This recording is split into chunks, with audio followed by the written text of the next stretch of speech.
Spring break, the 1 week a year when college students drink and party. This is now the second year that spring break has fallen during coronavirus, but things are a little different now. At this time last year, many people hadn't started taking the pandemic seriously yet. But this year, they've stopped taking the pandemic seriously too soon. Spring break state of emergency. Overnight, more chaos on Miami Beach. A wild weekend of mostly maskless people packing the streets. Police shooting pepper balls to disperse the crowd, setting off a stampede. More than 1,000 people arrested there since the start of spring break. Maskless crowds descended into the entertainment district over the weekend, dancing on cars, drinking in the streets, defying an 8 p.m. curfew issued Saturday. Tourists have been packing this popular spring break destination since February, back when Florida's Governor Ron DeSantis declared the state a, quote, oasis of freedom from coronavirus restrictions. Governor Ron DeSantis making it a free state, no mask. We can come and have some fun. One guy dressed as the Joker climbed on top of a car with an American flag, tossed dollar bills, and declared COVID's over. COVID's over, man! COVID's over, baby! Yeah! Oh, wow. The new Snyder Cut is weird as hell. But let's be clear here. COVID is not over, all right? Some random dude can't declare the end of the pandemic by dressing up like the Joker and making it rain. It's not a thing. Only Dr. Fauci can declare the end of the pandemic by dressing up like the Joker and making it rain. And look, you can't totally blame the maskless partying on college students. I mean, this is what's going to happen after Florida's governor called the state a, quote, freedom oasis. Like, if I put a Starbucks sign above my apartment door, I can't be mad when people show up and try to take a shit in my bathroom. But still, there's no reason that you can't celebrate spring break and wear a mask. It can even be part of the fun. I mean, just think about how sexy a wet mask contest could be, I mean, we haven't seen mouths in a year. What's under there? And if we've learned anything from Miami, this is just a preview of how much everyone is going to let loose once the pandemic is truly over. People have been locked up for too long. Once it ends, everyone's going to be drinking and partying, hooking up with everyone. It's going to be so much that it's going to create the next worldwide virus. Yeah. Guys are going to be waking up in bed next to a bat like, uh-oh, I think I did it again. But let's move on to this week's big political news. President Raisin Biden. He's facing a lot of challenges in his first 100 days. The vaccine rollout, the crisis at the border, what happened to Ms. Frizzle. Whew. But over the weekend, he faced his biggest challenge yet, staying upright. A White House spokesperson has blamed wind gusts for President Biden stumbling 3 times as he attempted to climb the stairs onto Air Force One.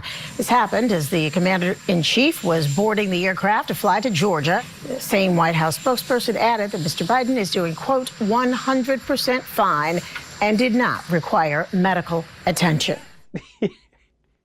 I'm sorry, guys. I honestly can't believe that this happened.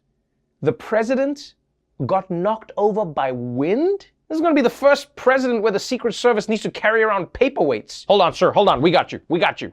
Someone sneezed. For real, though, why couldn't they just say that he tripped?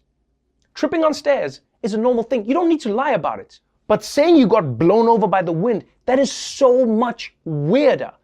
It's like if your roommate walked in on you jerking off, and instead of just telling him, you're like, oh no, I'm detaching my penis for the night. I put it away for safekeeping. And by the way, people, it's not like this just happened to Joe Biden, all right? It happens all the time. Biden tripped, Obama tripped, Mike Pence tripped, and the reason isn't because they're old. The reason is because they were running up and down stairs. You shouldn't do that. That would never happen in Africa. I mean, mostly because our presidents fly commercial and they gotta wait for their boarding group to be called. But you get what I mean. The point is, we don't think about it because we use stairs so much, right? No one thinks about it, but stairs are basically an obstacle course. You take one wrong step and you're gonna eat shit. And that's one thing that my man Trump understood. You love him or hate him, but you gotta treat stairs with respect. He understood that. You walk up slowly. You hold the banister and you swear to God that if he lets you survive this, you'll never walk upstairs ever again. March Madness. It's the most fun way to gamble away your stimmy. This year's tournament has already seen its fair share of upsets. like Oral Roberts making it to the Sweet 16. And I'm guessing from its name, also third base. But the biggest shock of the tournament so far didn't happen on the court. It happened in the weight room. The NCAA is apologizing after being criticized for the stark difference in the fitness facilities provided to the men and the women competing in the college basketball tournaments. Oregon's Sedona Prince gave us a glimpse of the weight room differences in a social media video last Thursday. So for the NCAA March Madness, the biggest tournament in college basketball for women, this is our weight room. Let me show y'all the men's weight room.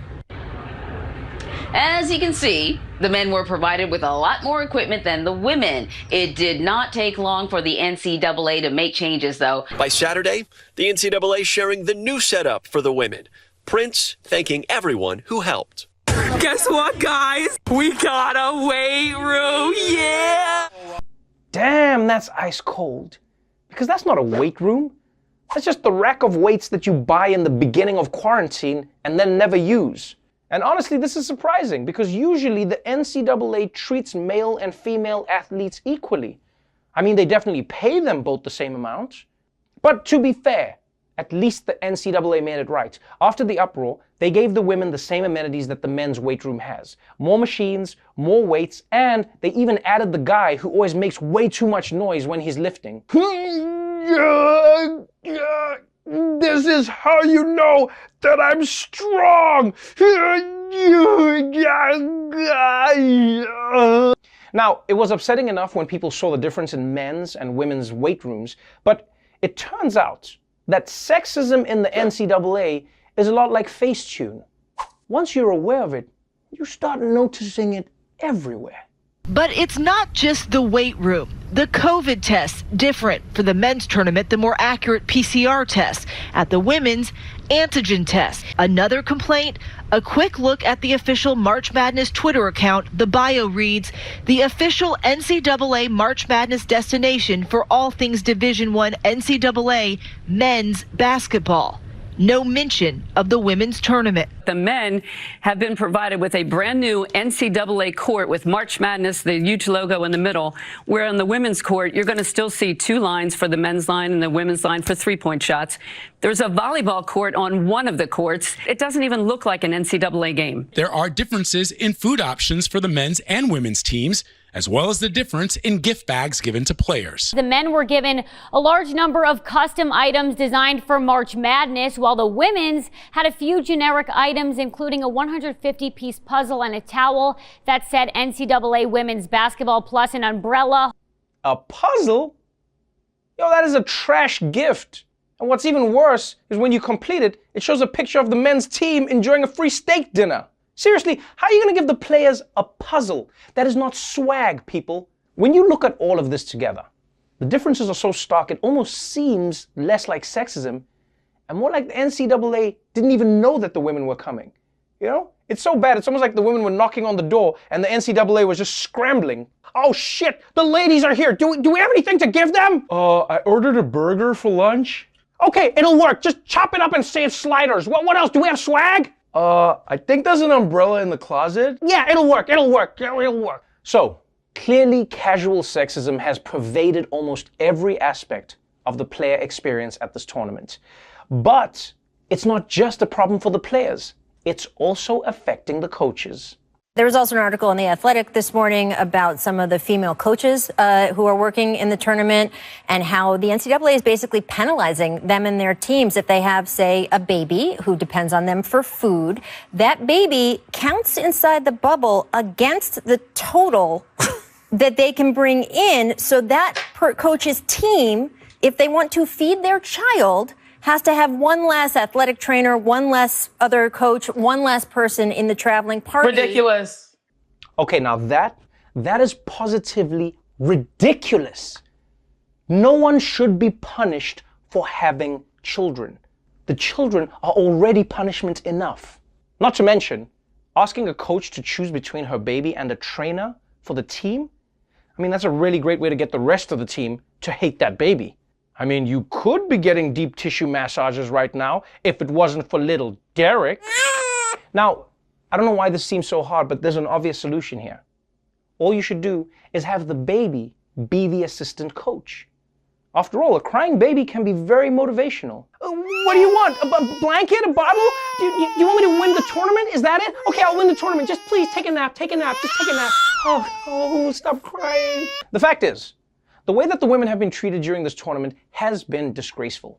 I mean, the only silver lining is that it's made the NCAA's favoritism towards male athletes as blatant and impossible to ignore as that one guy in the gym. Shit, God. Does anyone want to date me now? Dogs, creators of the world's most popular sex position. Across the country, there are thousands of good boys just waiting to be adopted, and one equally good human boy is giving them a boost. A 14-year-old found a way to help a lot of shelter dogs. Yeah, his name's Darius Brown, and he helps them stand out in the crowd with bow ties. Darius has sewn hundreds of bow ties and sent them to animal shelters across the country looking sharp. And they aren't just for dogs, because he makes them for cats, too. There you go. He says he's donated about 600 bow ties for animal shelters. Shelter workers say it helps the animals, especially older ones, get noticed more quickly. It's very smart. Yeah. Oh, guys. A bow tie on a dog? That's something you don't expect. You know, it's like shrimp tails and cinnamon toast crunch, but adorable. And this is a genius plan, because a bow tie just makes everything a little snazzier. You know, dogs, people, other bow ties. A simple bow tie could even make like a raging douchebag seem respectable, which is, by the way, how Tucker Carlson got a TV show. The only problem is, you'll never know why the dog has a bow tie on. I mean, is it fashion? Or did that dog join the Nation of Islam? Some old nice white lady's gonna be bringing her dog home like, speak, Sparky, speak, speak. Oh, what a surprise. The white devil wants me to speak on command. Moving on to the coronavirus vaccine. It's the only thing on earth that's stored colder than dipping dots. Every day, more and more people are vaccinated. But after a year of being extremely cautious, some people can't quite bring themselves to accept the good news, because it's been so long. I mean, even when I smile, I'm like, oh no, my frown turned upside down. Is that a COVID symptom? So here's a ray of sunshine about a grandmother who was still anxious about doing what she could after getting vaccinated, and how her doctor helped her overcome it. Some people say the best medicine is love. For one woman in the Bronx, that's just what the doctor ordered. Take a look at this prescription. This is what Evelyn Shaw got. It reads, you are allowed to hug your granddaughter. It comes after both of them were fully vaccinated. My daughter and granddaughter came to my apartment because they had a gift for me. To my amazement, was a prescription from my doctor. And she wrote, you are allowed to hug your granddaughter. That hug is a hug I'm going to remember forever. Okay, you gotta admit, this is such a heartwarming story. I mean, unless we find out that that's the doctor's treatment for everything. I'm afraid it's lupus. So what you're gonna need to do is go and hug this woman's grandma right away. Twice a day. Now, yes, it is true that the doctor was out of network, so that hug will cost $80,000, but I'm still happy that this grandma got to see her family before she files for medical bankruptcy. And it actually really shows you how much people respect the authority of doctors. I mean, once they write a prescription, there's no more arguing. It's a prescription. Oh, doctors could make that work for them too. Shit, if I was a doctor, I'd just go into a bank with my prescription pad. Good afternoon. I have a prescription for you here that says you need to open the safe and hand me all the cash. Well, I guess if it's for my health. Now look, until everyone can get vaccinated, it is still important to monitor the spread of the coronavirus so we can stop any outbreaks before they get too far. And now, getting a coronavirus test is going to be easier than ever. DoorDash will soon be delivering at-home COVID tests across the United States. The delivery app's teaming up with two health companies, Vault Health and Everlywell, in 12 U.S. markets. DoorDash says delivery of the FDA-approved test kits will typically take less than an hour. They cost just over $100 each, and they can return results in 24 to 48 hours. Yes! Thanks to DoorDash, you can now get a COVID test delivered right to your home, along with, I'm assuming, 40 packets of ketchup. And DoorDash isn't the only one helping, by the way. Uber has started offering COVID tests too. Yeah, if you get in the car and you can smell weed, you just tested negative, my friend. Congrats. And let me just remind everybody right now that your delivery driver is not responsible for your test results, all right? Because you know there are people out there who are going to base their reviews on that. What? You're telling me that I have COVID? Dude, 1 star. Bitch, I'm not the one who coughed on you. Moving on to a ray of sunshine from the world of racism. Yeah, even racism. Black people in America have been waiting for slavery reparations for 150 years. And to put that in terms white people can understand, that's even longer than you've been waiting for the next Game of Thrones book. But now, residents of one city are finally getting their first taste. The nation's first reparations program for African Americans was approved overnight in Illinois. The Chicago suburb of Evanston is moving forward with a $10 million plan to address a history of discriminatory housing practices faced by its black residents. The first step, which passed last night, makes $400,000 available for home ownership grants and mortgage assistance. This plan could become a model that more cities could follow. That's right, people. Reparations are happening. Ooh, with these housing grants, black Americans can finally fulfill their lifelong dreams of gentrifying a white neighborhood. And kudos to Evanston, Illinois. Especially since I assume whoever the Evans guy the city was named after was a huge racist. In fact, let me check that before I assume. Get some Wikipedia out and yep, huge racist. Here's my thing though. It's great that some of the funding is going towards practical things like aiding home ownership, but keep in mind, black people have been through a lot of shit in America over the last 400 years. So some of that money should also just be to give black people a good time, help them relax. Like going to the spa, or getting a facial, or buying a stress ball for whenever Kanye West tweets something. Basically what I'm saying is, it's not real reparations unless you give the descendants of slavery actual money and let them choose how they want to spend it, as if they're adults. Ooh. But still, congratulations to the black people of Evanston, and congratulations to all the white people who are going to find a way to game the system. Well, my 23andMe says that I'm actually 3% Africa, so... Exciting news from the world of international shipping. It's how you get all of those amazing products that claim to be locally sourced. But now, some of those deliveries might be a little delayed.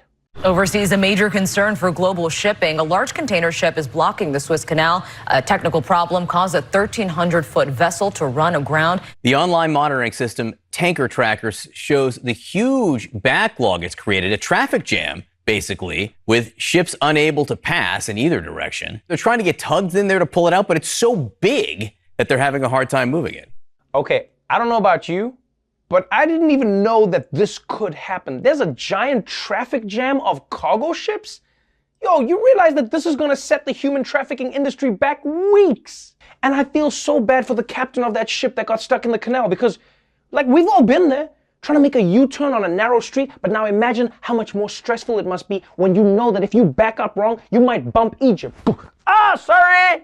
I also feel bad for all the guys behind that ship. Because it's not like there's a lot of alternate routes they can take.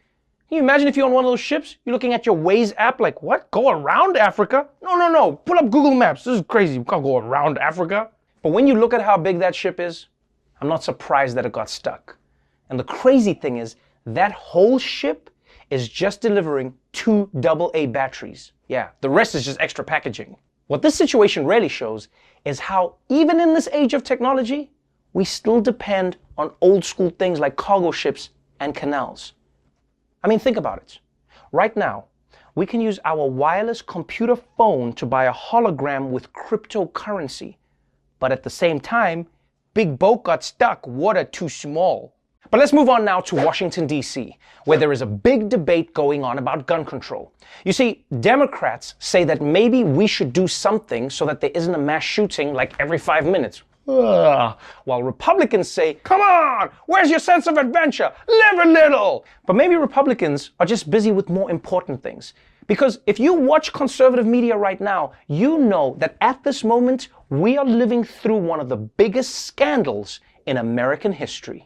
Vice President Kamala Harris under fire for repeatedly failing to salute the military when boarding Air Force Two. Critics call it disgraceful that she would break the tradition of showing respect. And guess who appears to not support our men and women in the armed forces. Vice President Kamala Harris simply refusing to salute the military members standing their post. You should respect the military when they salute back. She's not a very serious person. At least she didn't fall up the staircase here. But Bernie, the lack of respect here from Kamala Harris, I think is jarring for a lot of folks. For her to walk by them and not return their salute is it's outrageous. It's outrageous. Unbelievable. Kamala Harris, vice president and woman who is one strong gust of wind away from shattering the glass ceiling, did not return a salute. This is outrageous and dangerous, my friends. Because what if Cuba invaded America and the Marines couldn't fight back because they were still waiting for Kamala to return their salute? I tell you who would never do this. My man, Donald Trump. He loved the military so much that he would salute other countries' troops. That's respect. Yo, but for real though, in case you're wondering, there's no actual rule that the vice president or the president are supposed to return a salute. This is just something that Ronald Reagan started, like the crack epidemic. And once he started, nobody wanted to be the one to stop. It's like how that one co-worker in your office started giving everyone holiday gifts. And now you have to do it too, or you look like an asshole. Here's your Starbucks gift card, Cheryl. Oh, you got me. A Starbucks gift card. What a good use of our time. Now, personally, if I was a politician, I'd be saluting all the time. Yeah, it's fun. It's like giving a little baby dab. Like, people, if we're honest, if Kamala Harris doesn't salute, I don't think it's the end of the world. In fact, if anyone is disrespecting the military, it's the people on TV talking about the troops like they're crybabies. Make it seem like they're out there crying like, oh, I was waiting to salute when the vice president came, but when she walked by, she didn't salute me. So I saluted for nothing. And finally, some technology news out of Utah, the only place where Mitt Romney is considered a renegade. Utah has always been one of the most conservative states in the United States, but now they're taking it to a whole new level. Utah is a step closer to requiring all cell phones and tablets sold in the state to automatically block pornography after the Republican governor signed legislation yesterday that critics call a significant intrusion of free speech. Governor Spencer Cox said the measure would send an important message about preventing children from accessing explicit online content. The measure won't go into effect unless 5 other states enact similar laws, a provision that was added to address concerns that it would be difficult to implement. That's right. Utah's governor knows that porn doesn't belong on phones and tablets. It belongs on laptops like God intended. I mean, sure, it's a little bit harder to take it into the bathroom and try to balance it on the sink, but that's just part of the excitement. Seriously, people, this is pointless. Even if Utah did successfully ban cell phone porn, it wouldn't make any difference, all right? People are horny. If they can't watch porn, they'll find something else on their phone to get the job done. Well, the Amazon app kind of looks like a penis, and the Instagram app looks like a robot's butthole. So if I just put them together, yeah, that's gonna work for me. That's gonna work real good. By the way, I also love that Utah wants 5 other states to join them. So even Utah's laws are polygamous. But good luck, man. Good luck getting other states to ban porn. I want to hear that sales pitch. Come on. Who else hates looking at naked people, huh? Alaska, you know what I'm talking about, right? I don't think so, dude. It's pretty lonely up here. Wow, okay.